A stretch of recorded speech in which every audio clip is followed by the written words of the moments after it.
por causa disso. Vamos primeiro analisar o fenômeno do coach, para separar bem as coisas. Excelente. Iago, essa figura do coach, ela é uma coisa mais moderna ou sempre existiu o cara que atraía a multidão, dando um caminho, falando sobre autoajuda, sobre... Sim. Sempre teve essa pessoa ou alguma coisa mais moderna dos nossos tempos?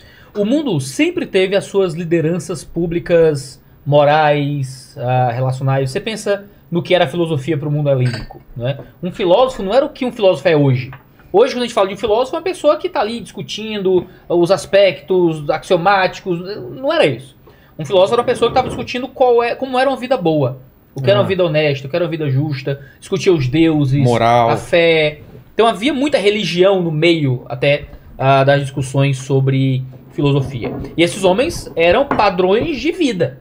Como é que eu vivo de uma forma correta, boa? Você vai encontrar isso na própria filosofia greco-romana, por exemplo. Isso volta, claro, aos líderes religiosos que existiam antes disso, mas isso vai seguindo para além desse tempo. Hoje, por exemplo, você ainda vê a figura do filósofo como também uma figura que voltou a ser um influenciador moral. Você pensa nos nossos grandes filósofos no Brasil, em termos públicos, ou mesmo os grandes gurus que surgem nos Estados Unidos, no Canadá, na Europa. A figura do Jordan Peterson hoje, por exemplo, que é o grande filósofo da direita no mundo. Ele não só está falando sobre filosofia lacaniana. Ele está falando sobre política, sobre perceber a própria imagem, perceber o próprio lugar do mundo. Sempre existiu essa figura e sempre existirá esse tipo de figura que ajuda as pessoas a desenvolverem a si mesmas para algo além de onde elas estão. A questão não é essa. Porque quando a gente fala mal da teologia do coaching, a gente precisa qualificar a ideia de que isso não é uma crítica ao coaching como um exercício profissional ou algum tipo de exercício de aperfeiçoamento empresarial, digamos assim. Porque todos nós nos beneficiamos de alguma forma, se somos empresários ou algo do tipo, desse tipo de informação. Seja daqueles que ensinam sobre como discursar melhor. Nós três somos palestrantes, pregadores. Você é um comunicador também, né? E há conhecimento sobre comunicação que provém de muitos ambientes, às vezes até da cultura do coaching, que são úteis, como recursos comunicacionais. Às vezes você quer melhorar alguma coisa na sua empresa, ou no modo como você faz as coisas, você contrata um consultor. Às vezes o pessoal até evita o nome coach hoje em dia já, porque ficou mal afamado, né? Então o cara é um consultor empresarial, o cara é um mentor de alguma coisa, ele vai te ajudar, ele vai usar técnicas do coaching para você desenvolver melhor a sua empresa. Esse não é o nosso problema. O problema é, houve um tipo de deturpação da cultura coaching, e aí a gente nem tá falando de igreja ainda, que virou o que o Ícaro de Carvalho condena, um tipo de empreendedorismo de palco, de gente que não é exatamente um coach, não é um cara que sabe o caminho. Não, um cara que construiu alguma coisa, que trilhou um caminho e vai mostrar esse caminho. Vai te mostrar esse caminho. Não, sabe aquela velha piada do cara, o segredo para ficar rico custa tanto, compra aqui, aí você compra o segredo e você pega quando você abre e vende isso para outras pessoas? É justamente isso. A galera que te ensina a ficar rico sem ter ficado rico. E à medida que vai vendendo essa ideia, vai ficando rico. As redes sociais maximizaram isso, porque você consegue fingir muito bem na internet que tem uma vida que não tem, que tem um poder que não tem. Você aluga uma casa, faz uma viagem, pronto, você é um cara bem sucedido. E o pessoal não sabe que é tudo alugado, que não é seu. E aí começa a pagar pra ter ali a sua receita mágica, e o cara enriquece a partir de dizer como enriquecer sem ter enriquecido antes. Esse é um caminho de deturpação da própria cultura coaching. E essa cultura coaching acabou encontrando uma outra deturpação, que foi na sua entrada na igreja. E de novo, coaching na igreja pode ser útil? Bom, nós podemos encontrar recursos positivos de administração de pessoas, de discurso, ou o que quer que seja, em qualquer lugar, talvez até num curso de coaching, alguma coisa assim, que pode ter um tipo de utilidade. O problema é que essa cultura coaching entrou na igreja não por essa via, não pela via de algum tipo de recurso administrativo, que pode ser positivo na gestão de pessoas, mas entrou num tipo de visão de mundo e num tipo de reordenamento do próprio sentido do que é a fé, dentro de todo esse interesse da filosofia e do alvo do coaching. Ou seja, o coaching não entrou na igreja por meio do método. Vamos usar um método coaching para alcançar um bom objetivo, que já seria questionável de alguma forma a depender. Mas entrou pelo alvo.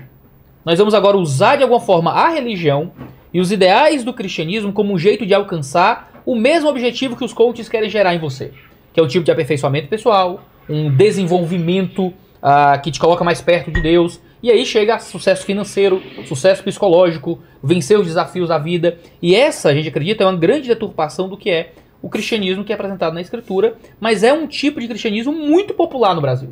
É o cristianismo que vai nos podcasts, é o cristianismo que tem milhões de visualizações no YouTube, É o cristianismo que ajuda a guiar muito no modo como as pessoas enxergam o que é a fé. Mas aí eu vou fazer um pouco o outro lado, o advogado Faça. do diabo. Pode ser uma porta de entrada para um evangelho ou para uma coisa realmente que vá melhorar a pessoa, ou na maior parte dos casos acaba sendo um desvio para um caminho sem volta e a pessoa confunde as coisas. Pode ser que, fisgado por esses coaches evangélicos, não sei se a gente usa esse termo, Dá pra usar. a pessoa pode ler mais a Bíblia, ter uma aproximação com Cristo, com a religião, e daí entender e ir para outro lado, ou a pessoa provavelmente vai ficar estacionada naquilo e ficar refém desses coaches. O que acontece? Eu acho que a grande questão é a seguinte, que o coach, ele me ensina algo, ele tem certas propostas que o evangelho já tem. Tá. Então o evangelho já fala sobre questões emocionais também, o evangelho já fala sobre questões de trabalho e financeiro, e o coach vem oferecer uma via alternativa ao evangelho. Ou seja, o evangelho não é só sobre quando eu oro, o evangelho também é sobre como eu trabalho. Só que o método coach oferece também uma ideia de como você deve trabalhar, e o evangelho também oferece. A grande questão que tem acontecido é que o método coach da filosofia tem invadido uma área que o evangelho, o cristianismo, a fé já fala. Mas E não aí se tem- usa... esses coaches não usam o evangelho e a Bíblia como base? E aí é que Ou eles tá. contornam? Quando eles usam, eles pervertem, É. eles mudam. Eles tiram do contexto. É uma falta de educação. Eles olham a Bíblia e eles assim, bom, Paulo Escolhe o que eles querem. escolhe. Então, Então, falta de educação, um termo tão educado que o Guilherme usa. É. Uma falta de educação. é uma com falta de educação. A palavra de Deus. É como se eu estivesse falando algo e o cara tirasse do contexto, usasse como ele quisesse. Por exemplo, É o a Twitter. Bíblia, É a o Bíblia Twitter. fala sobre ser rico. A Bíblia fala sobre essa questão de a possibilidade de ser próspero em Provérbios. Tem a parte dos talentos, do cara que enterra, do cara que multiplica, tem... Em vários contextos você vai ver essa ideia, mas quando eles usam esses textos, eles usam tirando do contexto. E aí é a nossa fake news gospel, né? Porque parece que é evangelho, porque, poxa, eu tô falando sobre desenvolvimento pessoal, eu tô falando sobre a pessoa melhorar, e ok, mas a pergunta é, a fé também não já fala sobre isso? Será que esses caras descobriram algo só agora, que antes não existia, que ninguém nunca falava, o evangelho nunca tocou, e vem muito do secularismo, de achar, de novo, né, que a fé é só sobre quando eu entro dentro da igreja, e não quando eu tô trabalhando, não como eu penso sobre dinheiro. E aí, como a galera acha que cristianismo é só dentro da igreja, essas outras áreas foram sendo tomadas por outras filosofias, outras propostas, e enquanto a fé tá lá, ei, eu falo sobre isso também.